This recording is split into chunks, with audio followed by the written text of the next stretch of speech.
What's up, boys? Hey, Jordan. Sorry I'm late. I was on another podcast and they were not letting me get off. I apologize. Figured. No worries, man. How you doing?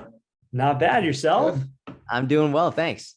Excellent. Well, hey, we appreciate you hopping on and spending a little bit of time with us. Yeah, of course. My pleasure. And just before we get started, how much did we've worked with your assistant a little bit, but did she fill you in about kind of us or? No, so I deliberately tell her, don't tell me anything about the people I'm going to talk to, just because I like it to be fresh and just like a real conversation as opposed to me studying you before we talk. Okay. I'm Matt. Yep, I'm Ryan. And Awesome. Nice to meet you. we got the Finding Fire podcast. All right.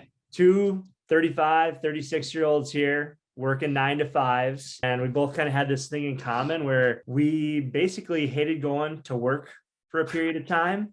And we're like, man, there's got to be something more out there. We wanted to help other people basically take that leap and get inspired through other people's journeys of taking steps to pursue their personal or professional passions. And then kind of provide them some education to go out and do it. Right. I love that. That's amazing. That's kind of like to the core too. Like we want to help people like to the core. And that's kind of why we get along so well. Like we're, obviously good friends, but obviously, and, business partners too. But Matt's got like a lot of the sales kind of experience and building relationships up. I have a lot of the marketing and kind of digital media experience. So we just kind of put that together. And awesome. So how's business going? Is it good? Yeah. So we've taken this slow since we started this. We both found new jobs. We ventured out, found something new, very successful at those current roles. But so this podcast and the business has gone slower than what we initially had anticipated, but it's still a passion and we're chipping away piece by piece. Good. Hopefully we build it up to a point where we can step away from the 9 to 5 and kind of have that freedom, right? Yeah. How long have you been doing the podcast and this side business? So we launched the podcast a year and a half ago. Okay. I mean, if you told me you had a booming podcast within a year and a half, I would have been fucking shocked and I would ask you for advice. No, that sounds about right. Yeah. We're about 65 episodes in or around there.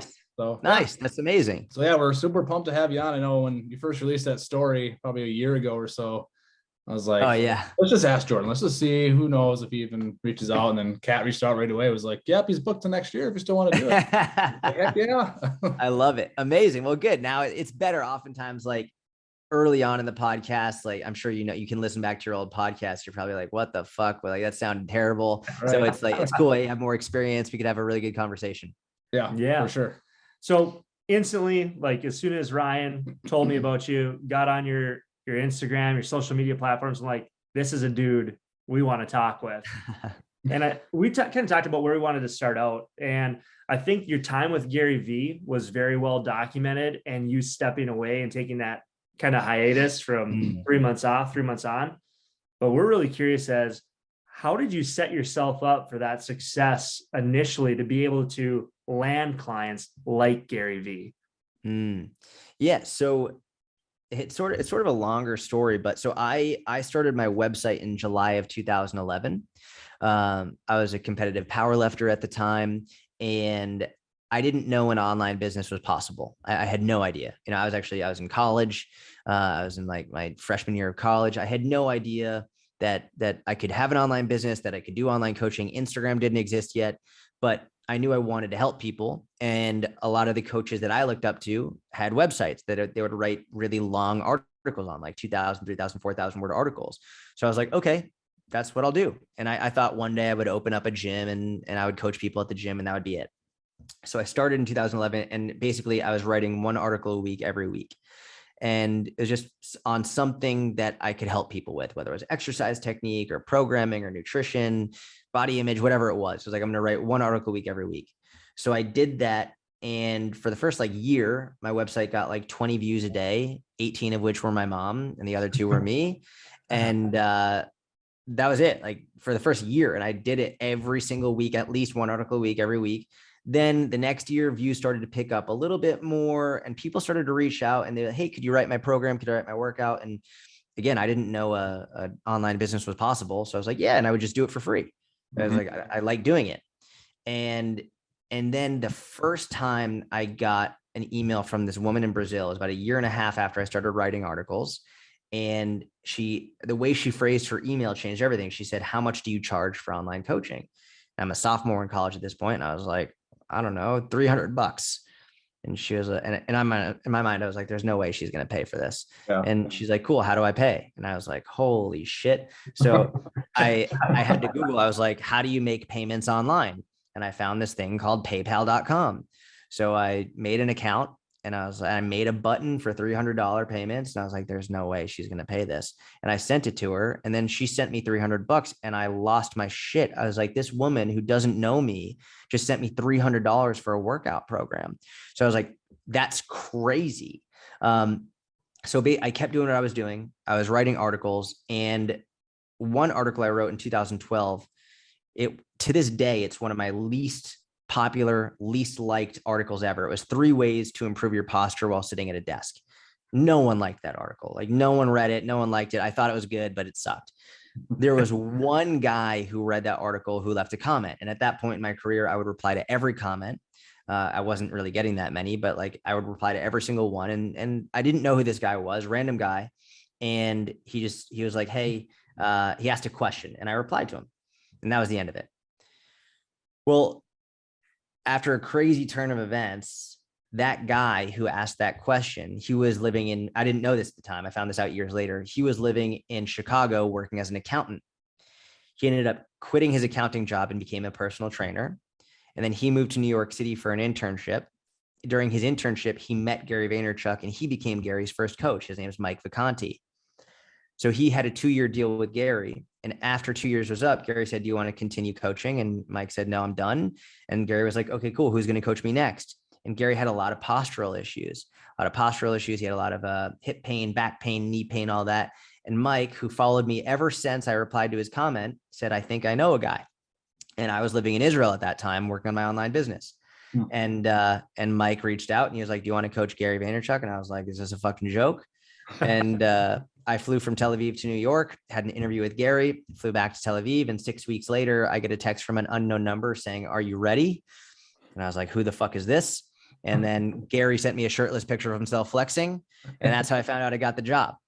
And No shit. I like that story a lot because there are many things, but number one, I was writing articles for over a year and a half before I wrote that shitty article. Mm-hmm. And also, and this really plays into Gary's thesis of you never know which piece of content is going to change your life forever. It wasn't an article that went viral. This wasn't an article that hundreds of thousands of people saw. This is an article that maybe 50 people saw, and the right person saw it. And I replied to their comment, and they followed me ever since. And that was it. And that's how I ended up getting in touch with Gary. That's really cool. That's yeah, just because of the reply on the comment. That's just it. Just to think if you didn't reply, like, yeah. Could you imagine? I was like, whatever, like, I'm not going to reply. Or what if I was like, you know what? I'm not going to publish this article, or like whatever it is, or it didn't get the response I wanted right away and I deleted it. yeah. Right. Like there's a million things that could have changed. Mm-hmm.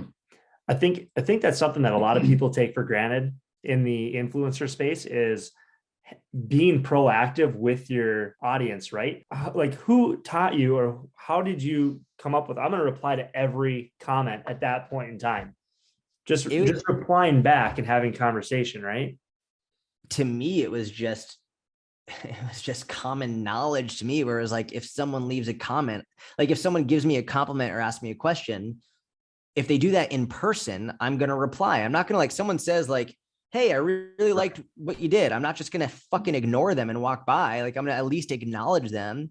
Right. And I'm probably not just going to give them a thumbs up, right? I'm probably going to be like, "Oh, thank you. I really appreciate that. Oh yeah, here's what I did." So I was like, right. I don't know why people don't, I don't know why that's a big thing. Like, it's surprising for people. I think that I think it's very interesting. I think some people think it's almost like a power move to not reply, or like, I don't know. I think it's cool to not reply, or it makes them look, like unaccessible, whatever it is. Like, you're a fucking idiot. Like, it's polite. It's the right thing to do. Like, I don't know. Yeah. It's just my mom taught me to be polite to people. Yeah. Even on Facebook, when it's your birthday on Facebook and you get all those comments, like I try to make it a point to reply, like, "Happy birthday, Ryan," like, reply, "Thanks." I just think we're in 2022, and it's crazy to me that like people still don't reply. I'll comment on something and I won't get Nothing. Crickets. Mhm. Yeah. So it's- And to be fair, I don't do it anymore just because I get like, it's impossible to do at this point, but I right. do my best. And it took me like 8 years of replying to every fucking comment before I got to the point where like, okay, now I actually can't do it. But yeah, Yeah. it's like if someone says something nice, you reply and you Mhm. don't give them the fire emoji. Like you actually use words. It's like when people say happy birthday and just say HBD. I'm like, you lazy fuck. You couldn't just say happy birthday. You had to say HBD. Get the fuck out. You're not that busy. I know. One thing too I loved about that story you just shared was like your patience. Like throughout that year of you writing and like you seeing traffic increasing a little bit. And we're kind of going through that too with the podcast of like our listeners are slowly increasing. We're still kind of waiting for that big aha. But can you talk about like the patience you went through for that year of just posting and like seeing little traffic? Did you ever feel like, yeah, what am I doing? Or So I deliberately spoke about how I had no idea an online business was possible. Remember how I said that? And I say that very purposefully and deliberately when I tell the story, because nowadays everyone starts an online business thinking that they're going to be rich and they're going to have a sick online business. Right. And so from the moment they start it and they start making content, they are waiting for virality and for money to be coming in and all, like they're expecting it. The reason that I was never demoralized is because I didn't know it was possible. When that woman offered me $300, I was coaching people for free and I couldn't believe that someone would want to do that. Like I was shocked. And so for me, my payment was someone liking my article, was just one person seeing like, oh, it's not just my mom viewing this. Like there's another person who viewed that, or someone. When I've made my first ever business email when I was in college, I would sit there and I would refresh that email in class, like just praying someone would reach out and ask me a question that I could answer for them. Like that's all. I just wanted to help people. That was it. So for a year and a half, 2 years with next to no engagement, just like slight increases, all I needed was just one person to say, hey, that was a great article. Boom, worth it. Done. I don't need 100 people. I don't need 500. I don't need I just need one person to say, thank you for that article. Oh, that was really helpful. Hey, I have a question about it. That was it. That was my payment. And I very much believe that if I were to start over right now without any of the knowledge that I have, just to start over blank slate, I would fail because most people expect to make money and have huge success as soon as they make one Instagram post or 7 posts or like. And so if I started from the perspective of, oh, I can have an online business, I think I would have failed because I would have viewed success purely from money or followers rather than just someone enjoying it. So that the patience was solely because I really liked doing it and I loved it when one person would say thank you. Oh, that's awesome. So, and then you realize like, oh, hey, I just sold a $300 workout program. Did you start to capitalize on that then? And what were your next steps as to how to like, whoa. My first step was my roommate came in a couple hours later and he had just worked a double shift at a restaurant. And I was like, how'd it go? He's like, great. I made like $200. I was like, well, I just made $300 sitting at my fucking computer. So I just bragged right in his face. I was just like, that was my first thing. I was like, I made 3. He was like, how'd you do that? I was like, this woman just asked me for online coaching. She's like, online coaching? What? Like they couldn't believe it.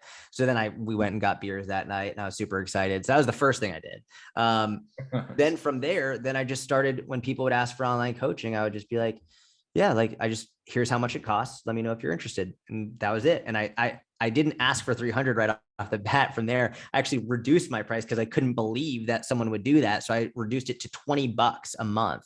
And then because I wanted to get a lot of people, and that actually ended up working out really well because so many people would sign on for $20 a month and I would get a lot of success stories from that. And so then I would use those success stories to then increase my price and get more people signing up. Because the whole idea of like, oh, charge what you're worth, like you deserve more money. You don't deserve shit. Like you're worth what people are willing to pay, period, end of story. So people were willing to pay me $20 a month. Cool. I'll take it. And like, that was it. And I had other jobs at the same time. I was working at my university, Hillel, which is like the Jewish house. I was like doing other jobs just to bring money in as well. But it took me a couple of years before I actually made enough money to make it sustainable. And so it was just, as people continue to reach out, I would say, yeah, it's $20 a month. It's $40 a month. It's $100 a month. And then we just went from there. but content never stopped. Like content never stopped. And even now, like there hasn't been a day that's gone by that I haven't made content since like July 2011. We were talking about that. If you want to talk, Yeah, I just think from Content. from an influencer standpoint, especially from somebody in the fitness realm, your branding and your style is so unique. It's very different, right? You add a lot of humor into it, and I love it. Yeah. Can you talk about why you've opted to go the less traditional route? Yeah. So, well, first and foremost, thank you. I appreciate that. If you go back and look at my old content when I first started, 2011, 2012, 2013, 2014, for those like 4 years, even 2015, but in 2015, it started to change. But for the first 4 years, you will read a very different author. I still swear I cussed a lot. I still cuss like I've never taken that out. Yeah. I remember on my first ever website that I made, the one I made in July 2011, on my homepage, like on like the first thing you saw was something to the effect of, I don't give a fuck what you've been taught, da, da, da. Like that was on the homepage, big words. And my mom, being the only viewer, was pissed. She was like, no one's going to want to work with you. That's super unprofessional. Like no one's going to want to work with someone who swears. What are you doing? And I said, I was like, Mom, if someone doesn't want to work with me because I swear, I don't want to work with them. So like, I'm lucky that that's always been the same, but you will see a very different author and communicator, because I used a lot of big words. I tried to sound super smart. I tried to impress people with how much I knew, and I wasn't super humorous. It was more just like dry. There was some cussing, but dry, like, let me try and impress you with how smart I am, not let me try and help you.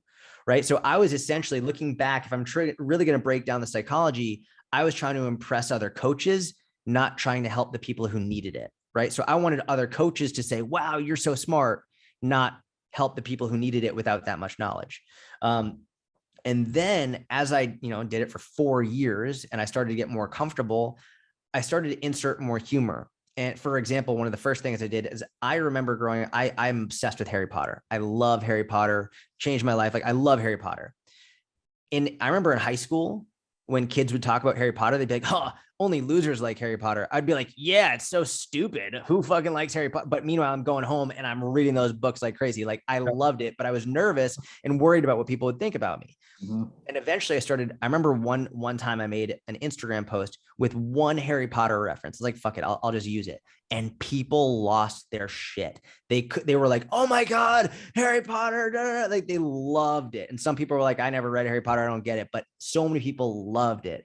And I was like, oh, like I can just be myself and people will like it. So then I started buying wigs and doing different voices. Like my whole life, I've done different voices. Like I was in acting growing up. I did plays. Like I've always done random voices and characters and all that stuff. And I want to bring my mom on my podcast so she can talk about it. Cause I think a lot of people who don't know me, they see the wigs and the voices and they think, oh, he's just doing that for views.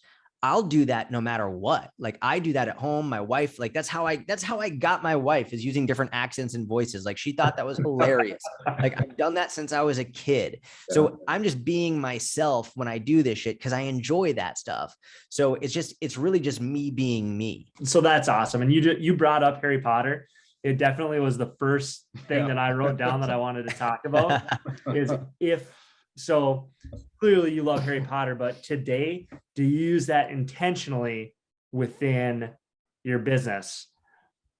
And yes. I'm only asking that because I feel like our age group, 30s, right? Like we can relate to Harry Potter, and here we are. All right, we got some dad bods going on, but like this guy is funny. He's using Harry Potter references. Like I can relate to that.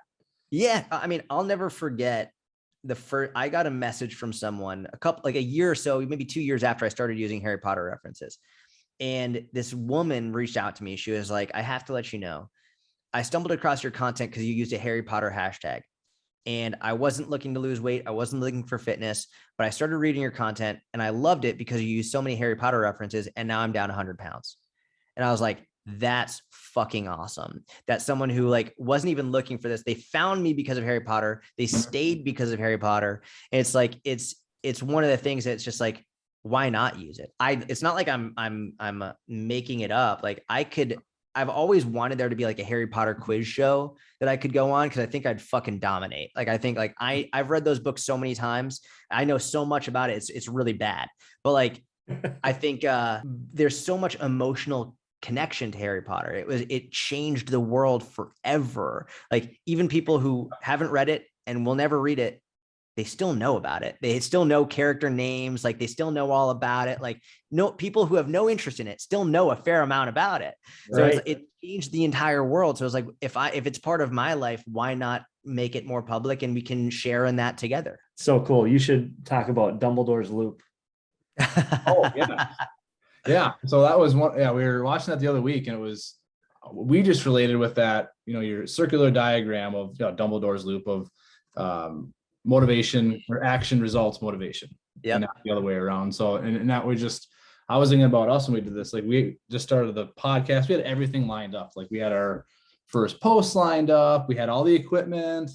And we're just like, well, this isn't perfect yet. Let's just wait a little bit. Or kept kicking the can down the road. When should we start? Watch more Gary V to get motivation, right? Like you're talking about, like wait for motivation to come to get to you. But I guess can you talk about that for our audience? Basically, there's this idea that everyone struggles with motivation, everybody, for something in your life, right? Like we all have things for which we are motivated, and we all have things for which we are not motivated. Working out and eating well is a struggle for more people than not. And so one of the most common things I get is people saying, just how do I get motivated? I'm just not motivated. Just like I get these in my DMs and Q&As all the time. How do I just get motivated to go to the gym? How do I get motivated to do this? And it got to a point where I wanted to I was having a conniption. I was like, what the fuck? Like people think that they're just all of a sudden, while they're sitting down on the couch, going to be struck with a motivational lightning bolt that makes them be like, okay, now I'm going to go to the gym. And maybe that'll happen, but that's not going to happen consecutively over and over and over and over again. It's like most of the time you're not going to be motivated. Like most days that I work out, I am not motivated to work out. Like I don't want to. I would way rather stay in bed, super comfy, maybe put on some Netflix. I would way rather do that. Like that'd be way more fun for me. Right. Yeah. But like, I've got to fucking do it. So people think that the cycle of motivation begins with motivation. They think that motivation starts with you getting motivated, but that's not how it works. They think first you get motivated, then you take action, then you get results, and then from those results you get more motivation. That's not how it works. First, you have to take action, even and especially when you are not motivated. Motivation is not step one. Action is step one. So no matter what, like if you don't want to go to the gym, get the fuck up and go. Or you know what? Like, don't even go to the gym. Just get up and walk. Go on a walk. Start with something small. Take an action. You don't want to like change your diet completely. Cool. Fine. Start your day with an apple. Just start your day with something that's going to make you feel proud. Take action. Drink a glass of water. Whatever it is, start with something. Take action. From that action, you'll get results. And from those results, you get more motivated to take more action. The initial results are not something you really see. It's probably more something you feel. So when you like get up and actually go on a walk or get up and go to the gym, the initial result is pride. You're proud of yourself for doing it. And that can be addictive. So a lot of the people who talk about being like, oh, going to the gym is addictive. No, it's not. It's not addictive. I promise. Like it's really not. I could stop anytime I want, but like it's the feeling that you get once you've gone becomes addictive. Yeah. It's like once you've done the thing that you know you're proud of, now you're excited because you know that feeling will come once you actually get there. So it's action first, then motivation, then action first, then results, then motivation. And that is the loop. That's Dumbledore's loop. That's what I call it. Yeah. Any specific instances in your life personally where you apply that outside of working out? That's a great question. Yeah. I mean, so for example, I love doing podcasts like this with other people. The podcast that I do, where I solo podcast on mine, I hate it. I have to really gear myself up to do it. Because I like conversations. I like talking with people. I like the energy back and forth. And it still blows my mind that people want to hear me talk for an hour straight. It's crazy to me. So like for me, like I really have to be like, just get the fuck up and do it. Just get the fuck up and do it. And I have to force myself to do it even when I don't want to, because there hasn't been a single time I've wanted to sit down and make a solo podcast, but they're some of my highest performing podcasts. So now I get a little bit more motivated to do it because I know that the response will be good.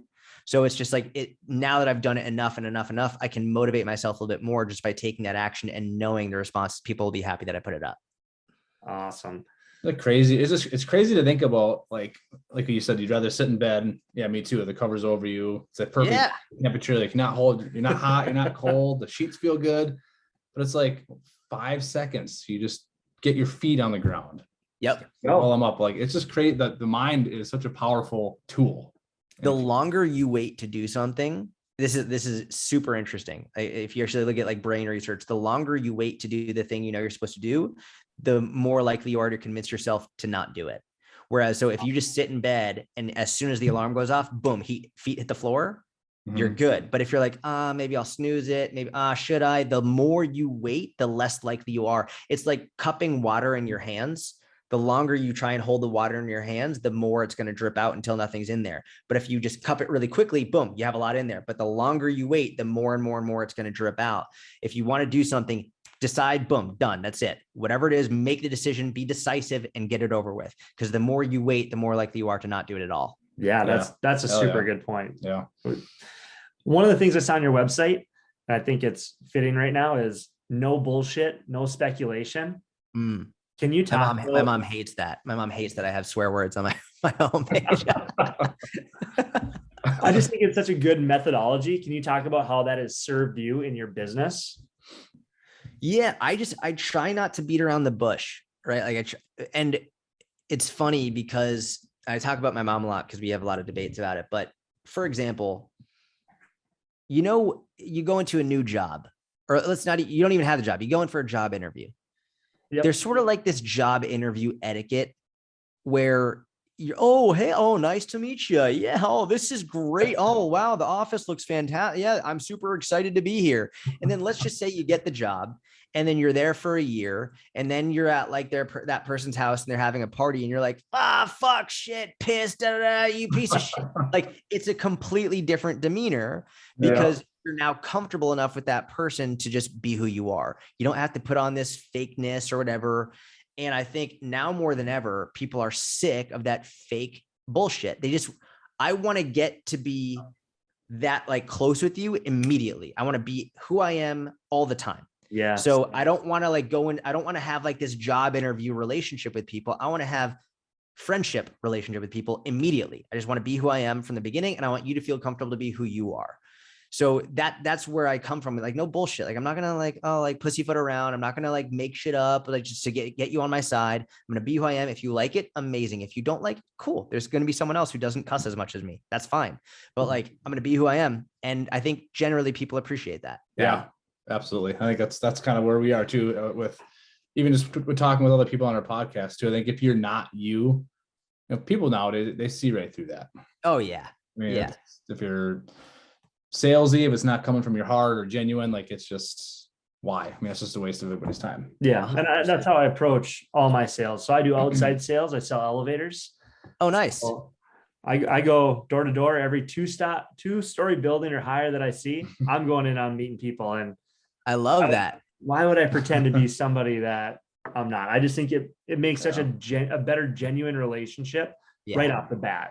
Agreed. Yeah, absolutely. Jordan, who's influenced you to, I guess, played a big role in your life? I know you talk about your mom a lot. You mentioned her quite a bit on this podcast too. If you want to talk a little bit about that relationship, great.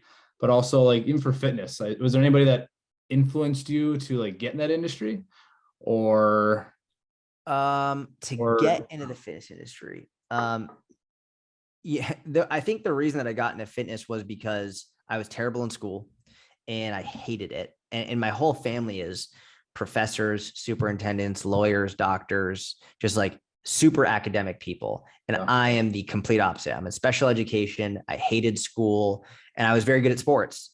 So, I think as humans, we tend to gravitate towards the things we're good at. Right. So it's like, I just was like, fuck school. I'm done with that. I'm going to do this. And then I got in the gym for wrestling and I was like, I love this. This is amazing.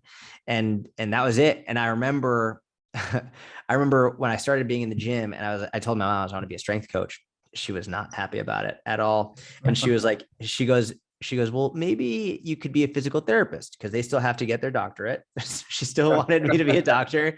And she was like, and she goes, and she, to her credit, she said, you'll never go out of business because people always need physical therapy. Now, granted, people always need health and fitness advice too, but she was like, and you'll never go out of business. And I was like, okay. So I got an internship at a physical therapy place just because like, I was like, you know what, let's do it. I'll try a physical therapy place. I hated it. It was awful. It's not because it's not a great field. It's a phenomenal job and it's super respectable, but it's mostly bringing people from injury back to baseline. And I like to take people from baseline to a higher level of performance. Yeah. And so it was a lot of, rotator cuff and ankle and older people or what. And I was like, this sucks. Like, I don't want to do this. So then I was like, I want to be a strength coach. This is what I want to do. And for years, up until maybe like a year or two ago, and even occasionally still now, my mom still says, you can go back to school. Like you can still go back to school, be a doctor, any of that. She still says that even now, like she will still. So, I mean, for me, I think in terms of who inspired me, it was more, I just always knew I wanted to be in this industry. Yeah. And then as I got in it, there were people that I looked up to, like Alan Aragon, Eric Cressy, Dan John, Pavel Tsatsouline, just like some amazing coaches who've inspired me a great deal. But I've always known that this is what I wanted to do. Yeah, right on. That's cool. You kind of brought it up, but you do mention your mom a lot throughout your Instagram posts, your TikTok posts, even the podcast. We've heard a lot about your mom. Can you talk about maybe the impact that she has had on you as an individual? Yeah. So my mom's a scary woman. My mom is she's a savage. She's a lawyer. Yeah. She's a lawyer and she's a good lawyer, which is probably like the scariest type of person nowadays. Like someone who's a good lawyer, like that's a scary individual. She's incredibly smart and she's a savage debater. And I think that's where like I've gotten my debate skills from. Cause when I was a kid, we would debate, and to this day, we still debate. I think it's probably a part, if someone wasn't Jewish and they said this, people would be like, I can't believe you said that. But like, I think it's true. I think part of being Jewish is debating. People always say you have 3 rabbis in a room, you're gonna have 4 different opinions. It's like, we debate. It's part of our culture. And one of the cool parts about it is we can have a super intense debate about politics or whatever. And once the debate's over, be like, all right, cool. I love you. I'll talk to you tomorrow. And like, there's no hate, there's no anger. It's just like, we could be going at it and then be like, I love you so much. Have an amazing night. Bye. And that's it. So I think the other thing about her is like, so she was basically a single mother for the majority of my upbringing. And I never knew, like I remember, I only know this now because she told me, but there was one time where she lost her job and she would drive my brother and I to school and she would tell us she was going to work, but apparently she was going to the local library to find a job. She was sitting down and going through ads and trying to find work, but she never told us that. And she never led us to believe something was wrong. She was super stoic about it. She just did what she had to do. And she put her nose to the grindstone and she got to work and she made it happen. And for me, I'm like, fuck, that's crazy. That not only did she not tell us, but like, I couldn't even tell. And, kids are good. Kids can know when something's wrong. Yeah. Like kids are very perceptive. They can tell when something's wrong with mom or dad. They can tell when, things are a little bit off. I had no idea. She was like, have an amazing day. I'm going to go to work. Da, da, da. And like, she went and she wasn't working. She was looking for work. So it was, and she never led us to believe that something was wrong money-wise. We had a lot of money issues. So yeah, like I'm always look at that as a model of sort of the parent I want to be, and let my kids be kids and let me be the adult and take care of what needs to be taken care of without it impacting them. So hopefully that's what I can be. Yeah, that's super inspiring. Mm-hmm. That's awesome. Congrats, by the way. You have a child on the way, right? Yeah. My wife is pregnant, due in August, so about 4 months away. Nice. Awesome. Yeah, very excited. Yeah, their kids are great. You both have kids? Yeah. Yep. As 6 and 3, we got two girls. Nice. Yeah. Nice. Yeah. And what about you? 5 and 3. Oh, got it. Okay. So are all your kids good friends as well? Yeah. Yep. Same school. Play dates and we do the whole awesome. deal. And clearly our background, we got artists in the house. Can you talk about some of I was browsing the website yesterday a little bit, and you have a section on your website called exclusive content. Okay. And a lot of the offerings that you have are free. Mm. Free workout on how to do a certain specific lift, I believe. And there was like 4 different free gifts Yeah. that you can have for just signing up. Can you talk about dropping free knowledge and the value in giving out to people for free? Yeah. Yeah. So, I mean, number one, I got into this because I wanted to help people, right? Like I didn't become a personal trainer because I wanted to make a lot of money. That's a pretty bad idea. If someone wants to like make a lot of money, you probably shouldn't become a personal trainer. Very few actually do very well from a money perspective. I just wanted to help people. So that's like number one is like, I'm not going to charge you for everything. Not to mention, if we're being very honest, if someone wants to find something out, they can find it for free on Google. Like everything is available, like everything, whatever you want to find out, it's available for free somewhere. So I'd rather I give it to you for free and you find you like what I give you and you appreciate what I gave you rather than you find it from someone else and I miss that opportunity to give you something great because everything is available for free. Everyone can find whatever you want to know. It's there. You don't have to go to college anymore. You don't have to, you could become an expert on something by fucking reading on your phone. Like that's it. You could become an expert in anything you want if you're willing to dedicate the time and for free completely. It was funny. I was doing a podcast either yesterday or the day before, and this guy was asking me how I learned about SEO. Like, did I take any courses on search engine optimization? I was like, no, I Googled all of it. And I just spent hours and hours and hours just reading about search engine optimization. And now like that works really well for me. It's a major source of my business. Mm-hmm. So like, whatever you want to learn, you can learn it for free. And I was like, listen, I know if people get my stuff and they like it and they're like, I can't believe he gave that to me for free. Then what they're going to say is, I wonder what he gives away that's paid. Right. It's like, if he gave this away for free, his paid shit's got to be insane. And that's what I try and live up to. Yeah. I've just met a lot of people that have like a stigma about giving their information out. Like, oh, like I should be charging for that. Like, I'm not going to just give that away for free. And it's just the wrong mentality, right? And they're idiots. They're stupid. It's such a stupid, obnoxious mentality. Like that's, I don't know, like no one wants to be friends with that person. I'm not going to give that away for like, all right, cool. Like, I'm not hanging out with you. Like you're a dick. Like, I don't know. That person's just a douchebag. Like that person is a douchebag. I don't want to hang out with that person. And people can smell that in general. Like, all right, cool. Right. Like, what's your superpower? What makes you tick? What makes you successful? I think the thing that I'm probably best at is I'm a very good listener. And I am very good listener, very empathetic. And I think I can make people feel heard very well. So I think that's why my podcast has done very well. Most of my podcasts, I'm interviewing people who are struggling with something, and they're usually inner circle members. But like any inner circle member who wants to come on and have a conversation with me can. They don't have to pay anything extra. It's just like you can come on and have an hour-long call with me, and I'll help you with whatever you need.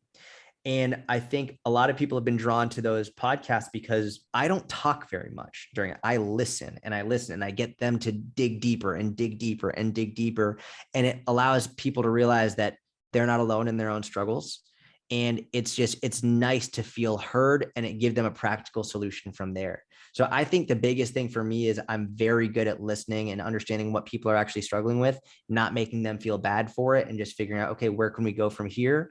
And making sure that, they're not alone is probably one of the biggest and most important things. Yeah, that's powerful stuff. And I think it's hard. It's hard to listen to, but like once you figure that out and you let other people talk, like when they hear it from their own mouth of like what they're struggling with, like when they hear themselves say it, even that alone can be like, Jordan, thank you. I was like, well, you said it. Exactly. That's exactly right. That was you. I just sat here and listened. You said it. Yeah. Exactly. And Jordan, you seem like an open book and very transparent. What is one thing maybe people don't know about you? Something that we can't find on a social media platform? A good thing, a bad thing, doesn't matter.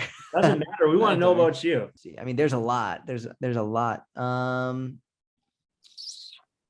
Recently I've been smoking more weed, which has been great.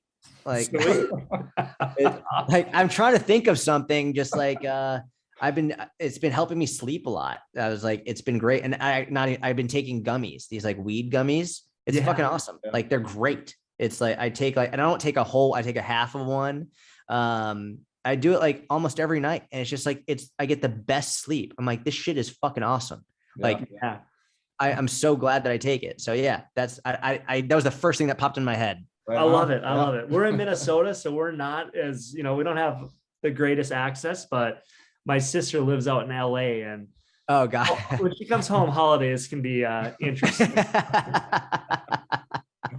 That's awesome. Yeah, I think last question we have for you, and you may have pointed this out a few times of, we always like to give our audience that, listening to our guests, like, what is that one piece of advice you would give somebody to pursue their passion, or to not like leave their 9 to 5, but just give them that nudge to like go for it, take action, which can be, for a lot of people, can be easier said than done.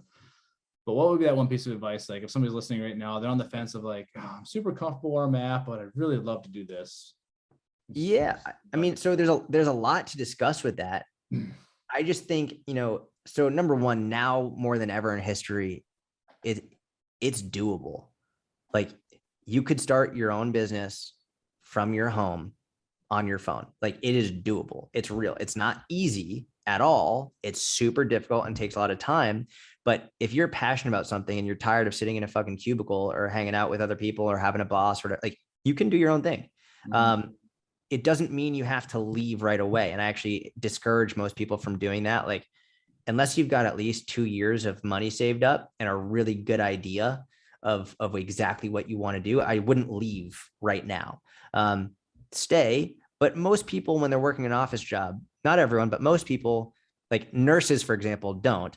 But a lot of people in an office job, they have plenty of fucking time. They're just sitting around like jerking off. Like they're not working all day at all. Right. Like at all. They're sitting there, they're fucking around, they're talking, they're on Facebook, they're on Instagram. They're like, they work maybe like 2 to 3 hours a day. Like realistically, like, and not everyone, but a lot of people, you have so much time. So like, you could use that time to research, to learn about whatever it is you want to do. You could like, don't discount the power of just posting helpful content on social media. And I know a lot of people, they have so many questions. Should I make a personal account and a business account? Should they be separate? Like, what if people get annoyed? Stop worrying about that and just post about shit that you want to post about. That's it. And it could, I don't know, it could be, I have friends who are like, have huge accounting Instagrams that like now their entire business is like, is generated through Instagram, and they're accountants. And it's like, they crush it. Or real estate people, or fitness people, or like, it could be literally anything, whatever your passion. Like I have a friend who runs a history account, a massive history account that all he does, he just posts about history, and that's how he makes his income. It's like, it's crazy. Whatever you want to post about, just don't worry about what your friends or family or anyone's going to say. One of the best pieces of a business advice I ever got was, don't take advice from your family and friends. Like, they're the fucking worst to get advice from for business, because they know you, they've known you for a long time. And they want the best for you. So sometimes they'll be like, oh, you should be charging for that, or like, oh, don't say that, they're not going to like that. Ignore your friends and family and just post about stuff that you want to post about, that you're passionate about, and just do that while you're still working and getting an income from your real job. And over time, you could switch it to the point where now you can leave that job after like 2, 3, 4 years. Can we talk about maybe one of your biggest failures or one of your biggest hurdles that you've had to overcome? Yeah. One of my biggest failures. All right. There's a ton. The first product I ever launched sold 0 copies, like 0. And so this product I launched, I think it was 2013 or 2014.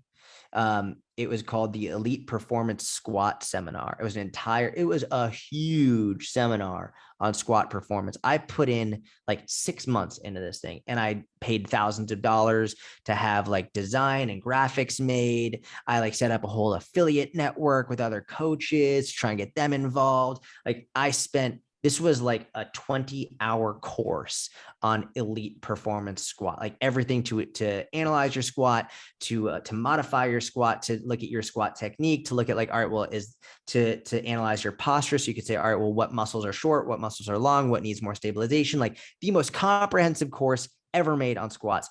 Not a single person bought it. Not one. I lost money on this by a tremendous margin. Never mind the thousands that I spent on creating shit, but also like the time that I spent creating this. Not a single person. Now I give it away for free to my inner circle members. It's like, it's a free product that people get when they sign up, and they love it. Like, that's great. But like, that was almost a year of my life given up, and I give it away for free now, which is, now it's worth it. But when I first launched it, not one fucking person bought that thing. And I remember being like, I thought it was I was expecting like $100,000 of sales, like, because I was looking at people that I admired, and I just was like, oh, well, if they do that, then I'll do that. Yeah. I was expecting just so much. I was like, this is going to be the best. Like, I'm not going to have to do this anymore. Not one. I was like, oh, okay. Well, good fucking luck. So yeah, that was a big failure. And how did you bounce back from that? And like, what was your next step? Like, I just kept making more content.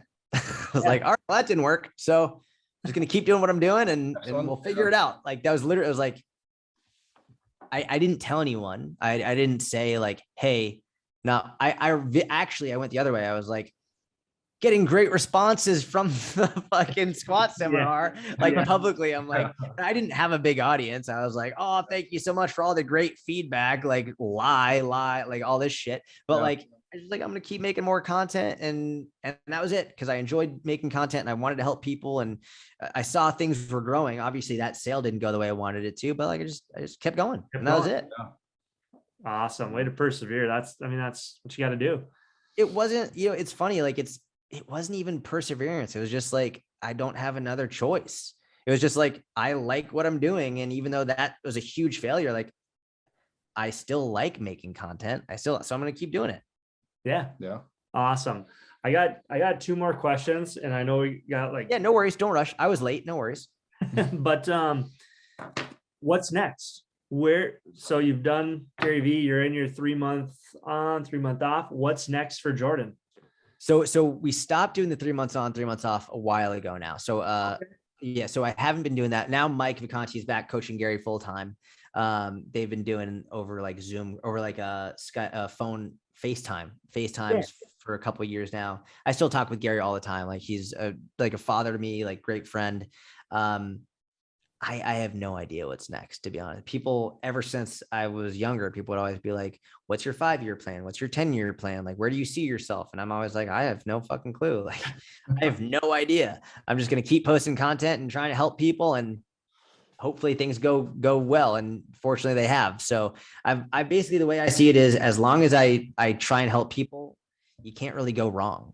So yeah, if I don't like what I'm doing anymore, then I'll stop and I'll find something else. But for right now, I still enjoy it, and it's great. And so yeah, I have no clue what my plan is, other than my wife is pregnant. We're going to have a kid, and I'm super excited about that. And we'll play it by ear. Sweet. You got anything before I hit him with the bonus question? No, I just, I know you went to Dallas too. How was that move from the city to Dallas? Love it. New York. I very much believe New York is the best city in the world. Like, it's the best city in the world. I've been lucky to travel all over. New York City is without question the best city in the world, but it's not where I want to live anymore. It's not good for me anymore in terms of where I want to like live and start a family. It was great for building my business. There's this intangible quality of New York that from the moment you wake up to the moment you go to bed, you just want to grind. You just want to work nonstop. It's there. And that's actually, it's why I left, because when I was in that grind mentality, it was the best. But after a certain point, I was like, I have my wife and I want to start a family, and I want to work, but I don't want to be defined by my work, and I don't want work to be my whole life. And so then, but I was still in New York, and I was like, man, it's sort of this, I have these like opposing things pulling me from either end, the side of New York that I love and that I want to grind. But now in my life, I don't want to be grinding anymore. Like, I just want to work enough, and that's it. So I was like, I need to get out of New York. So then we moved, and now like Texas is a way better fit for me. It's much more relaxed. I still work hard, but like not like New York hard. So I can sleep in a little bit. I can stop working at 5 or 6 p.m. Like, I can relax more. Whereas in New York, there's no relaxing. Like, you're going constantly. Yeah. Sacrifice early so you can reap the benefits later. Exactly. Yeah, it's exactly right. Yeah, we're in Duluth, Minnesota, so about 2 hours north of Minneapolis. Okay, nice. Tip of Lake Superior, so it's kind of got that. It's a good place to raise a family. Small town feel, Small town but just feel. big enough to where you feel like you're in a city. Yeah, I go 2 hours. That's awesome. That's perfect. South of Minneapolis. So my bonus question that I wrote, and it's probably out in the universe somewhere, but if you had to pick, what is your Patronus? If I had to pick, what is my Patronus? Oh man, that's a really good one. Throwing me on the spot, but I figured somebody along the line, somewhere, you had to at least think about it. Yeah, I mean, fuck. Probably my mom. My mom, realistically, like she would be the best patron. Like she'd scare the shit out of people. Like the Dementors would be like, all right, never mind. I just Yeah. want to throw that out there. That was I good. think she'd be the best Patronus. It's funny. Someone asked me that a couple of years ago, and I was just trying to be funny. And so I said a croissant, and people thought that was hilarious. But like, I wanted to give you a real answer. So like, legit, my mom would probably be my Patronus. That's awesome.